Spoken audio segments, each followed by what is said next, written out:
estamos aqui para continuarmos o capítulo 12, lidando com a rejeição. A pedra que os edificadores rejeitaram tornou-se cabeça de esquina. Salmo 118, 22. Por incrível que pareça, Deus tem um caminho de vitória através das rejeições que sofremos ao longo de nossa vida. Nesse texto, o salmista se refere ao Messias, explicando um princípio fundamental. Jesus foi talhado pelas cargas de rejeição que sofreu. Foi a pedra rejeitada pelos edificadores. A forma, porém, que ele lidou com a maldição, como ele lidou com a rejeição que sofreu, sujeitando-se a Deus e perdoando aos homens, os estabeleceu na mais elevada posição universal de autoridade. Aprendeu a obediência por meio daquilo que padeceu, nos diz o escritor de Hebreus. Era desprezado e rejeitado dos homens de dores e experimentado nos sofrimentos. E como um de quem os homens escondiam o rosto, era desprezado e não fizemos dele caso algum, revela Isaías. Pedro, que conviveu com Jesus, testemunha. Sendo injuriado, não injuriava, e quando padecia, não ameaçava, mas entregava-se àquele que julga justamente. 1 Pedro 2, 23. Assim sendo, entendemos que ninguém atinge a plenitude do propósito de Deus sem aprender a conviver vitoriosamente com as cargas de rejeição. Essa é a famosa escola do quebrantamento, no qual o Espírito Santo matricula os verdadeiros discípulos. O quebrantamento de amortecer, vencer e perdoar as cargas de rejeição que nos coloca na posição de cabeça de esquina da vontade de Deus.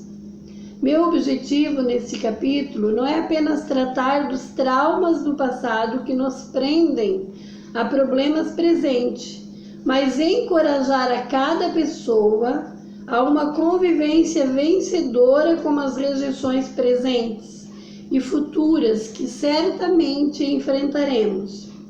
Existem dois tipos básicos de crise que as pessoas normalmente enfrentam.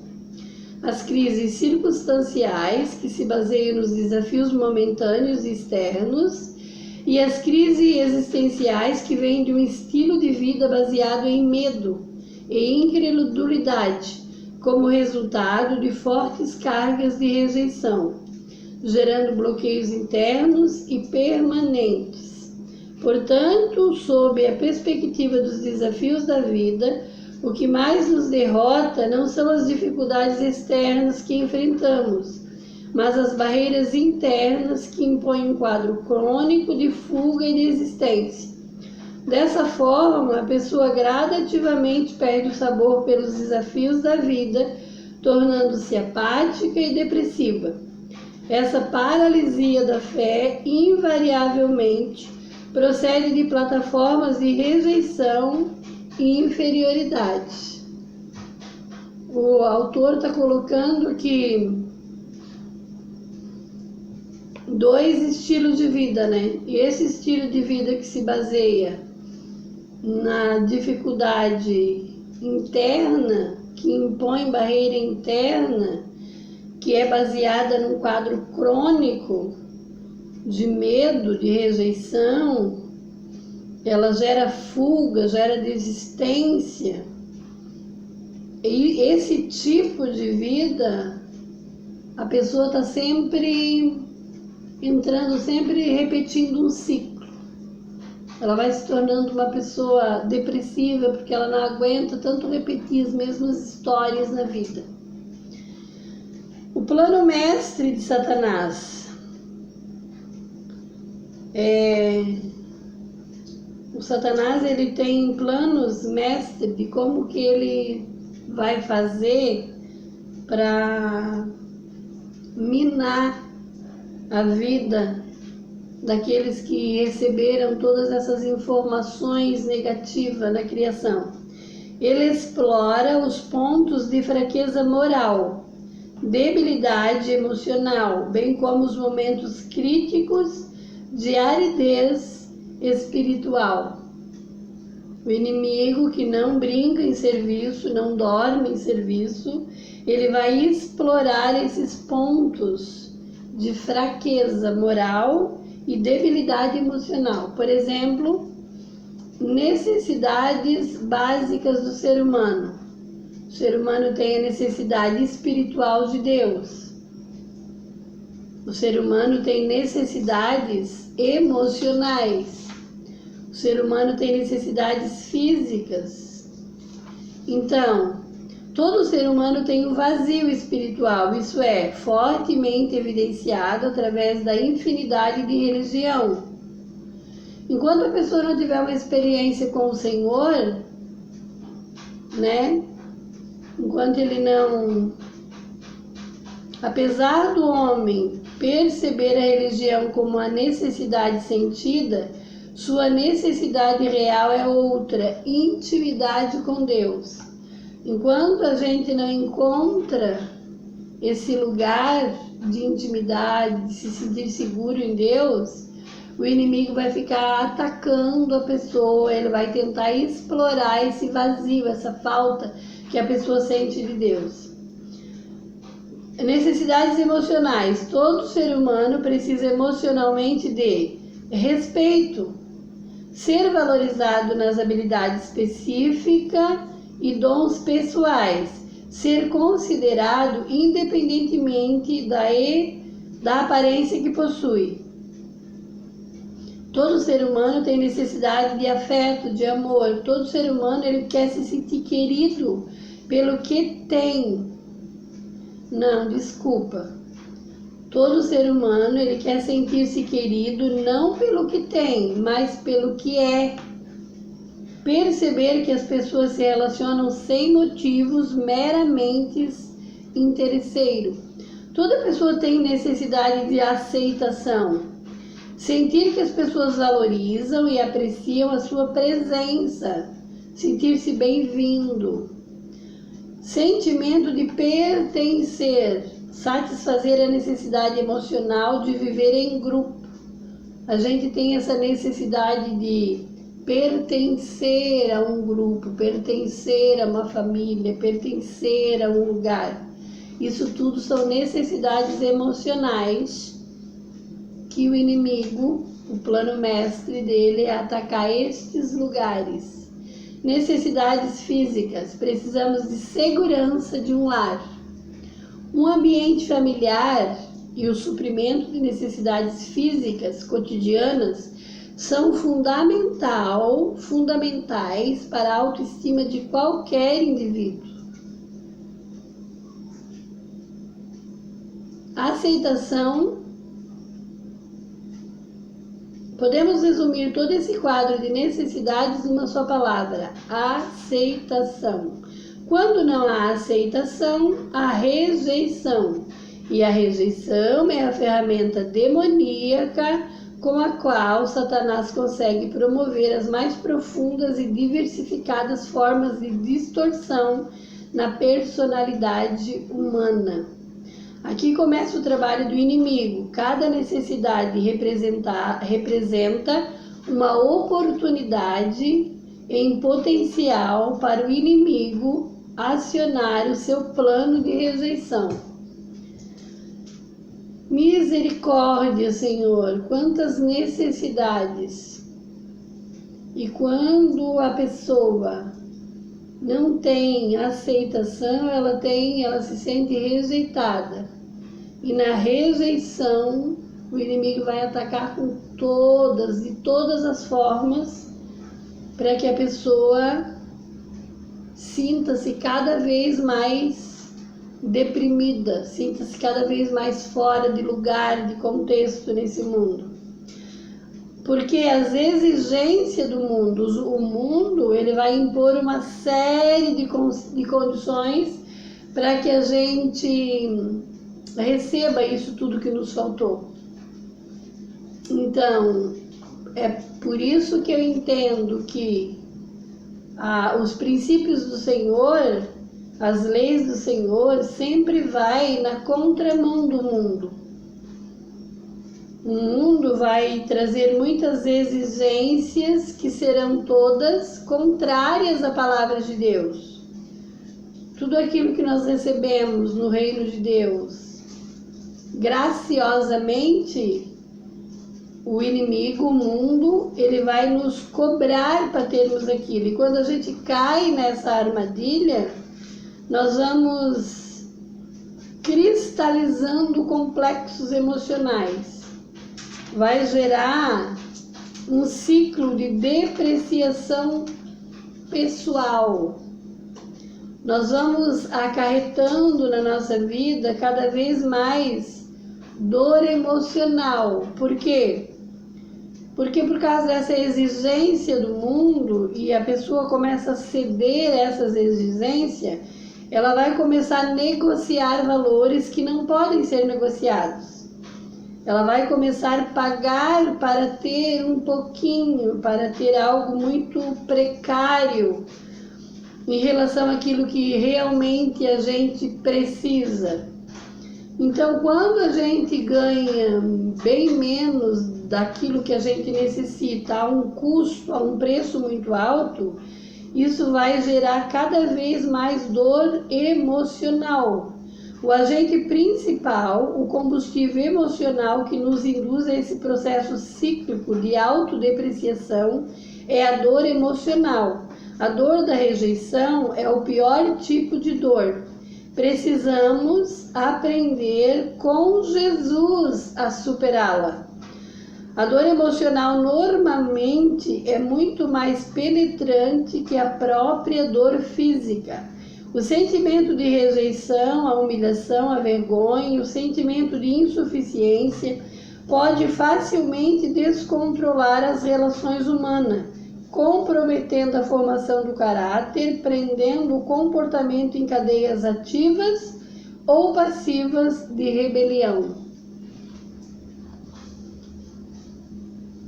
Quanto mais sufocado e mais preso a pessoa está, não importa se é passiva ou ativa a rebelião, a pessoa vai começar a acionar mecanismos de defesa, carcereiros da personalidade.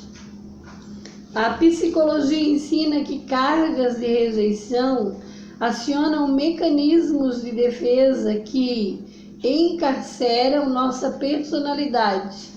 Esse mecanismo de defesa são estruturas que se baseiam no medo de ser rejeitado e no orgulho ferido. Cada um desses mecanismos de defesa são reações pecaminosas que bloqueiam o desenvolvimento da nossa personalidade. Eles são sempre acionados em detrimento da transparência, do perdão e da verdade. São estratégias de fuga e luta em relação a cargas de rejeição. Por exemplo, negação. Negação é uma delas. Se eu disser, ocultem-me as trevas, tornem-se em noite a luz que me circunda. Salmo 139:11.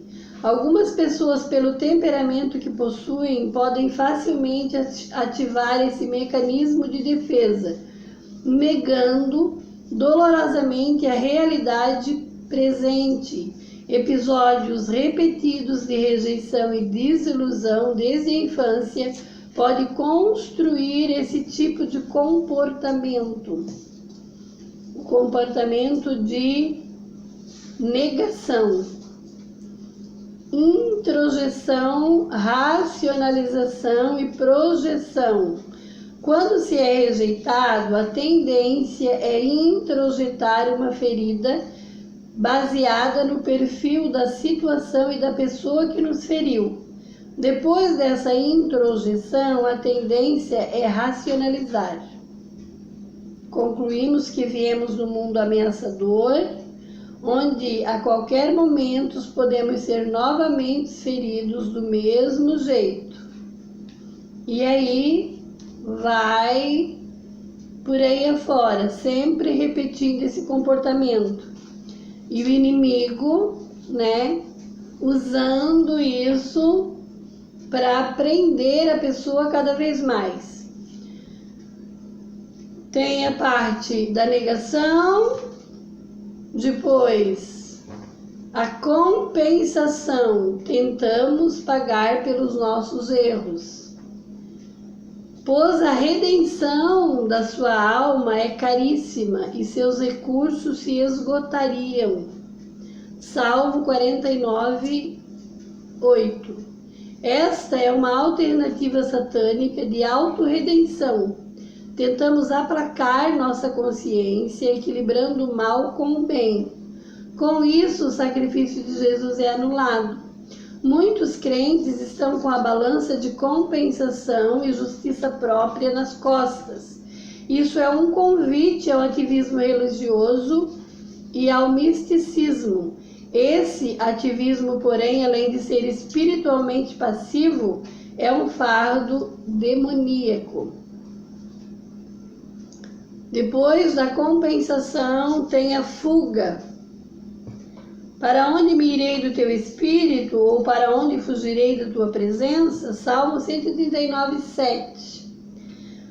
A princípio, fugir de uma situação é bem mais fácil e cômodo que resolvê-la. Para muitos, a fuga é uma tentação irresistível.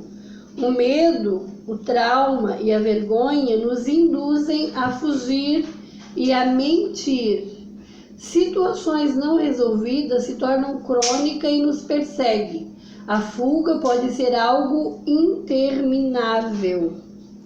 Quanto mais tememos e fugimos, mais fantasmas aparecem. Deus sempre nos levará a voltar a esses traumas, não importa quanto tempo tenha passado e para quão longe tenhamos ido. O tempo não apaga as iniquidades. Significa que todas as vezes que nós, cansados, procurar o Senhor, Deus sempre vai nos levar lá novamente para que a gente não fuja mais, a gente resolva, a gente enfrente a situação, a gente trate de resolver a situação e não ficar fugindo. Depois nós temos a agressividade, que é uma forma que o homem também usa para se defender. Daí nós temos a passividade, que é outra forma que o homem também usa para se defender. E em tudo isso, em todas essas situações, envolve quem está por trás de tudo isso é Satanás. Conclusão: estes e outros mecanismos de defesa constroem um diagnóstico amplo que demonstra a maneira como temos falhado em reagir diante das cargas de rejeição. O principal elemento no esquema de rejeição é a dor emocional. Só há uma maneira de lidar com a entranhável dor da rejeição: levá-la para a cruz, renunciá-la através de uma disposição inegociável de perdoar. O perdão não é apenas uma opção ou uma mera sugestão divina para resolvermos nossos problemas emocionais, mas é um mandamento que, quando violado, desencadeia todo tipo de tormento. Perdoar não significa esquecer, mas lembrar-se confortavelmente da situação. Esse é o poder da cura que vem de Deus. Quando lhe obedecemos. Então, não tem para onde fugir. Precisamos realmente parar e resolver, tratar. A rejeição é algo que precisa se enfrentar, lidar com a dor emocional da rejeição. Verdadeiramente Ele tomou sobre si as nossas enfermidades e carregou as nossas dores. Ele foi ferido por causa das nossas transgressões e esmagado por causa das nossas iniquidades. O castigo que nos traz a paz estava sobre ele, e pelas suas pisaduras fomos sarados. Isaías 53, 4 e 5. Amém? Concluímos então assim mais um capítulo do nosso livro O Avivamento do Odre Novo. Beijo no coração de cada um de vocês. Deus lhe abençoe e até o próximo, se Deus quiser.